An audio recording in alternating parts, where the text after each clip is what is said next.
안녕하세요. 매일 새로운 사연을 전하는 읽어주는 사연 라디오입니다. 구독과 좋아요, 많은 공유 부탁드립니다. 오늘의 사연 시작하겠습니다. 안녕하세요. 올해 32살 되는 여자입니다. 결혼한 지는 올해 햇수로만 3년 차가 되네요. 대학교 때는 음악 관련된 쪽 전공을 했어요. 레슨실을 빌려서 제가 편한 시간에 강의하는 식으로 일을 하고 있고요. 전공 살리겠다고 처음에는 아르바이트식 과외한다고 시작한 건데 어떤 면에서 보니 직장을 구하는 것보다 시간도 탄력적이게 활용할 수 있다 보니 어느샌가 이게 제 직업처럼 굳어지게 되어버렸네요. 남편은 제가 가르치던 사람 중에 한 명이었고 어쩌다 보니 이렇게 결혼까지 하게 되었어요. 성격 좋으신 시부모님과 가족과 저 사이에서 제 편을 먼저 들어주는 남편. 어떻게 보면 정말 결혼 생활에 있어 완벽하고 남편도 가끔 농담식으로 저한테 시집 잘 온 거라고 웃으댈 때가 있는데 요즘은 정말 어디 가서 말도 하기 힘들 정도로 스트레스를 받고 있어요. 그리고 결혼은 둘이 한 건데 시집은 저만 잘 온 건가요? 반반 결혼했고 결혼할 때 어디 돈 한 푼 받은 것도 없는데 요즘 스트레스 받을 때마다 남편이 그런 식으로 웃으대던 거 생각하면 괘씸해서 더 화가 나네요. 완벽까진 아니지만 아무 걱정이 없어 보이는 결혼 생활이었지만 결혼 전부터 문제가 하나 있었어요. 정말 더할 나위 없이 다 좋았지만 신우 자리가 조금 별로였습니다. 그때는 시부모님도 신우와 저 사이에서 제 편을 들어주셨고 남편은 처음부터 제 편을 들어줬어요. 내 편이 이렇게 많은데 제가 결혼해서 신우랑 살 것도 아니고 신우 때문에 제 인생이 꼬여버릴 거라고는 생각조차 하지 못했었거든요. 신우는 저보다 한 살 아래인 남편과 연년생으로 따지고 보면 저랑은 나이가 같습니다. 처음 시부모님께 인사드리러 갔을 적에 남편은 이미 저한테 지 누나가 제정신이 아니니 조심하라고 경고 아닌 경고를 해주더라고요. 누나가 성격이 좀 유별나서 그러니 저한테 시비를 걸 수 있다고요. 제가 사람 가르쳐주는 일 오랫동안 해오면서 저도 여러 사람 만나봤고 그중에 진상들도 참 많았거든요. 그래서 솔직히 정신 나간 사람들 상대하는 게 무섭지는 않았어요. 걸어오는 싸움도 피하는 타입이 아닌데 남편 말에 신우가 성격이 이상한 건 시부모님도 알고 계시니? 괜히 신우랑 싸워서 시부모님 입장 난처하게 하지 말고 저보고 참아달라고 사정사정 하는데 저보고만 참으라고 하니 서운했는데 실제로 신우를 만나니 그렇게 말한 이유가 이해가 갔습니다. 정말 제가 본 사람 중에 으뜸이라고 해도 될 정도로 진상이었어요. 이미 제가 문을 열고 시댁에 들어온 순간부터 어디 한번 걸려만 봐라 하는 눈빛으로 쳐다보고 있었습니다.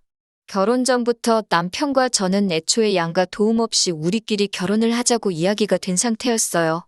양가 부모님 모두 노후 대비가 끝나 있던 상황이지만 당장 목돈을 마련하기에는 여유 자금이 부족한 공통점이 있었거든요.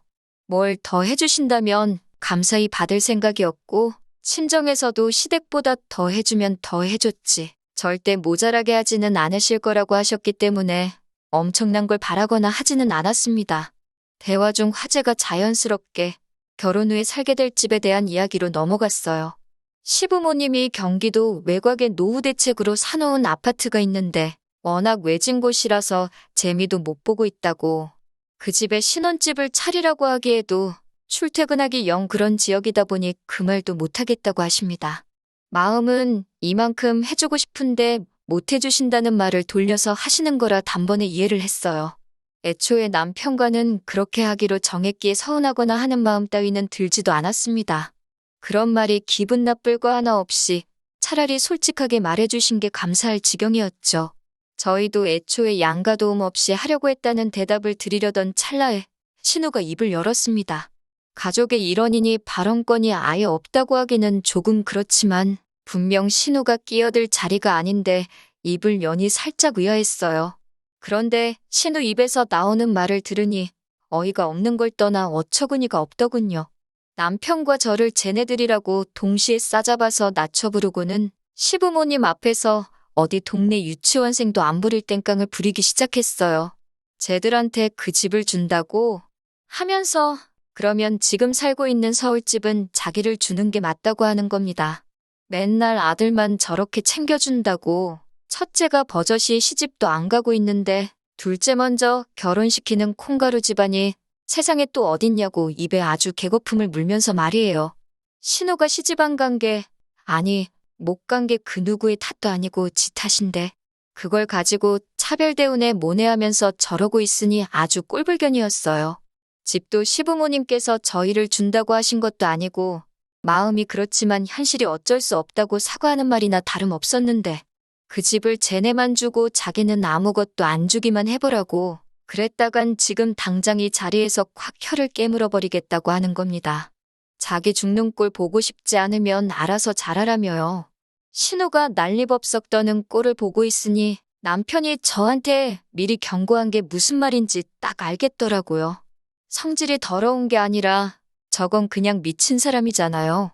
자리가 자리이니만큼 시부모님도 제 얼굴 보기가 그랬는지 신우한테 그 이야기는 나중에 하라고 핀잔을 주시더라고요.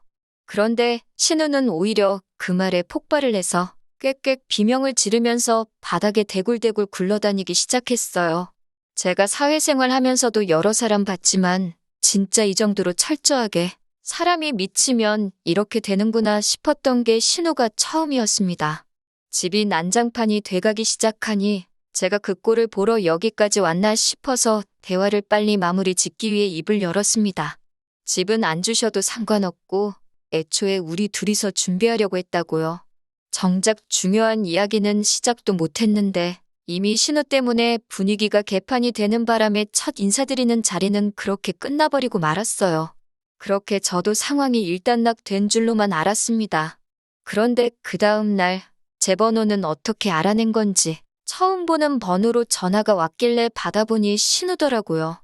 그러더니 전날 있던 일을 가지고는 아주 자기가 우스워 보이냐고 하면서 성질을 내더라고요. 머리는 폼으로 달고 다니냐고 생각이란 걸 좀 하라고 하더라고요.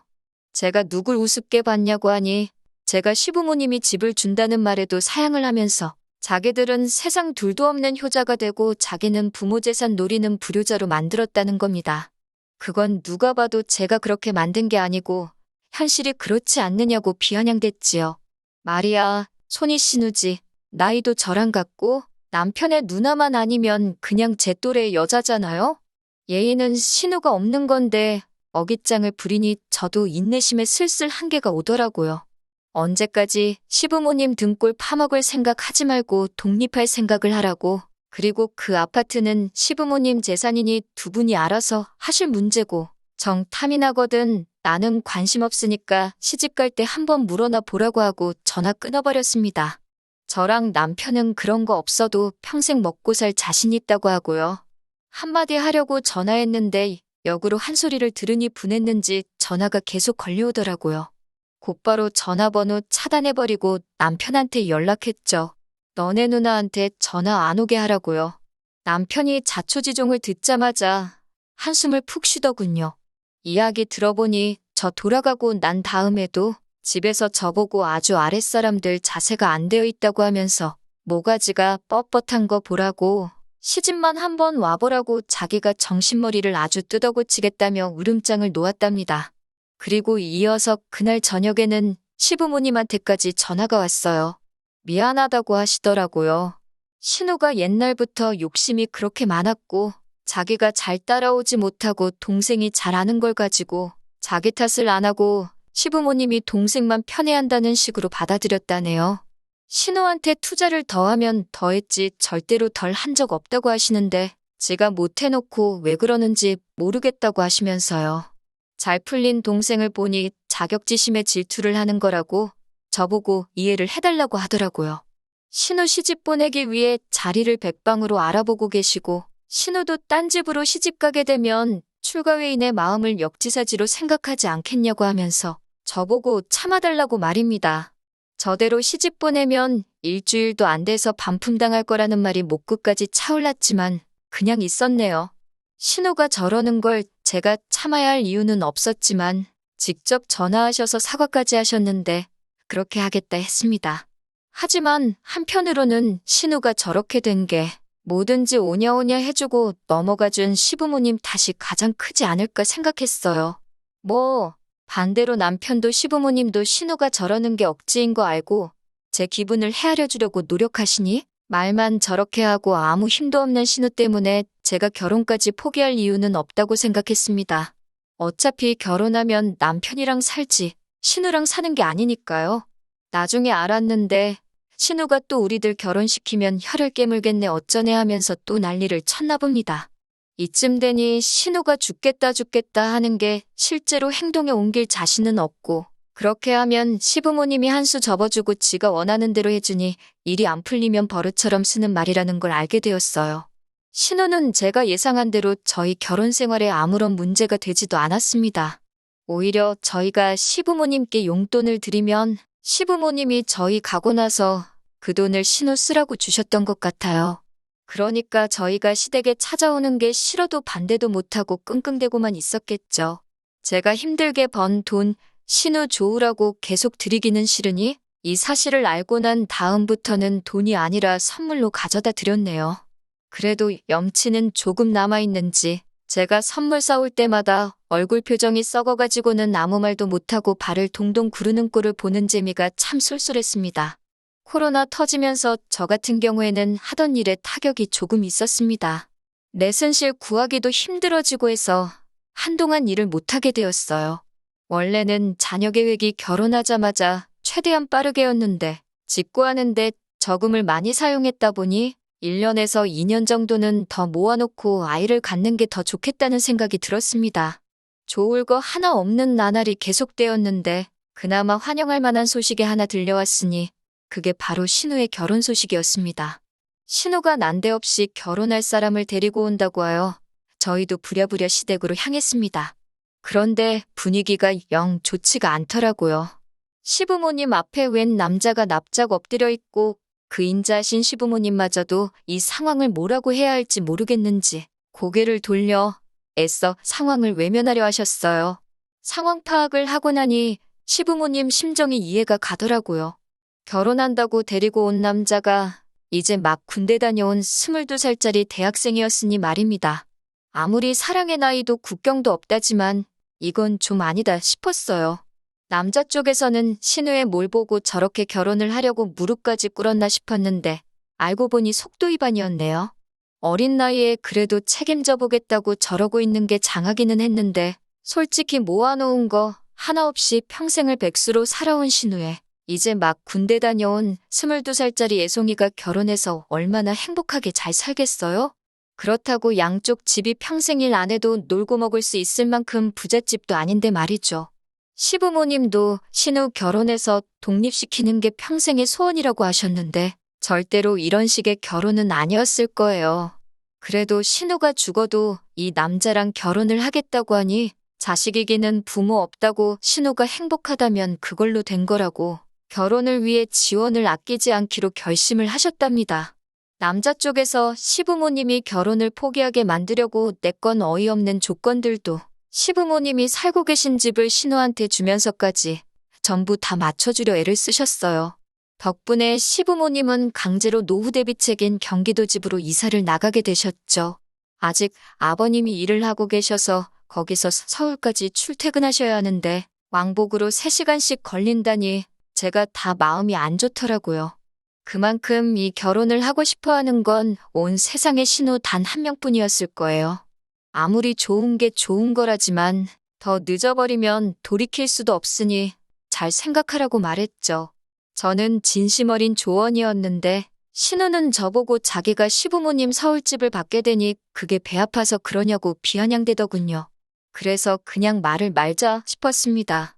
신우는 신우 인생이 있고 나는 내 인생이 있으니 나만 잘 살면 된다고 생각했어요. 신우가 집이 생기니까 세탁기는 어딨게 좋네. 에어컨은 어딨게 좋네. 남편한테 쉴 틈 없이 연락을 하더라고요.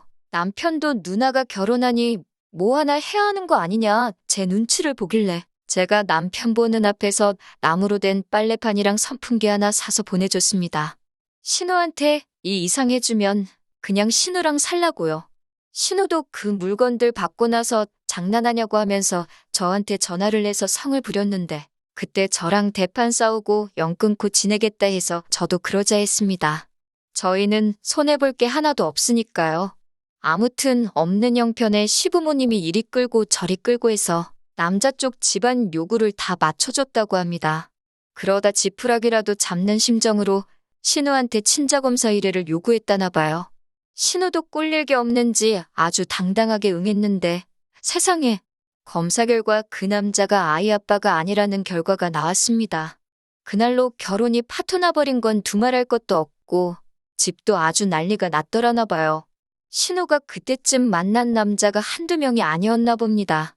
그 중에서 제일 잘난 놈을 골라 그 남자를 아이 아빠로 하기로 결정을 했나 봐요.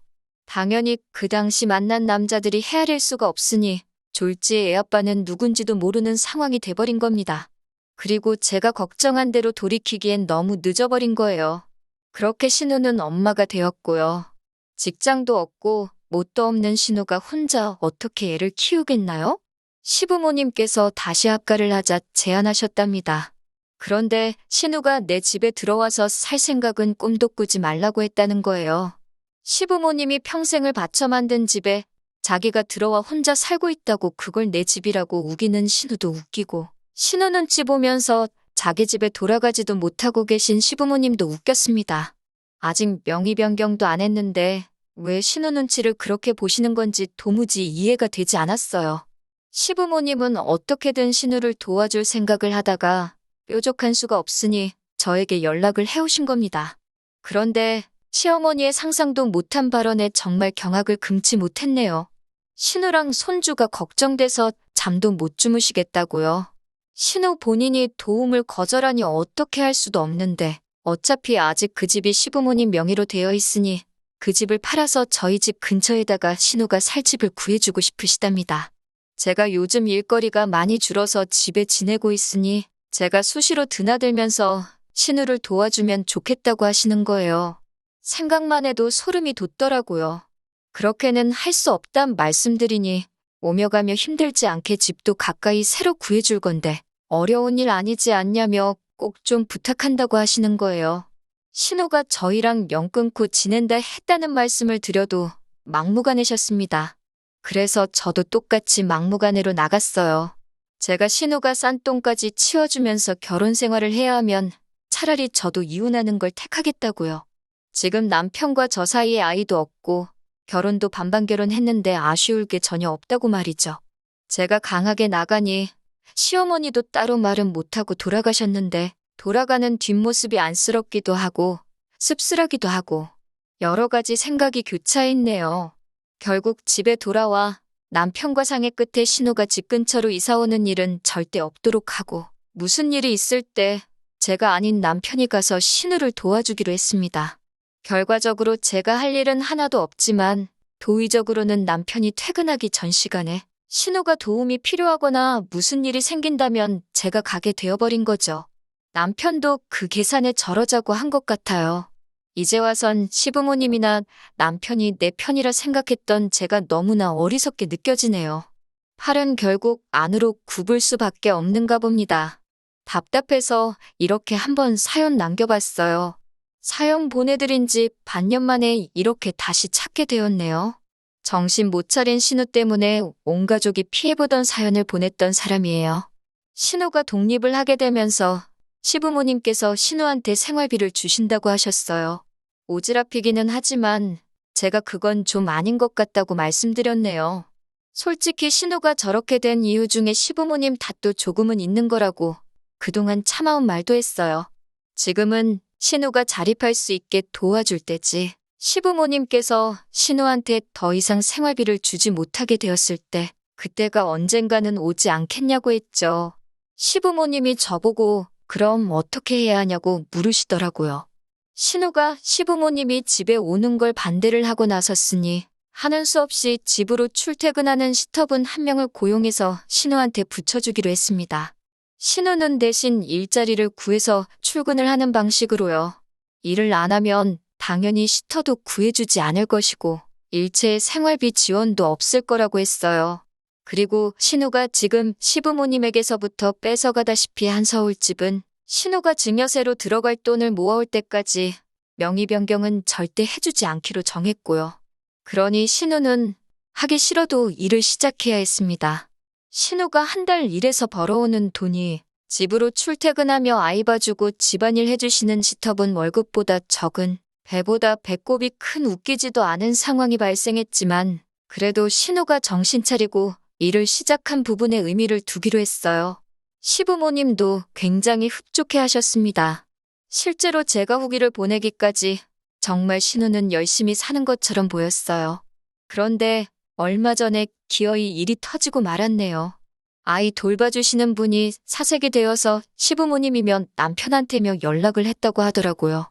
보통 신우가 출근하기 전에 그분이 집에 도착하시는데 아이만 혼자 있고 신우는 없더래요.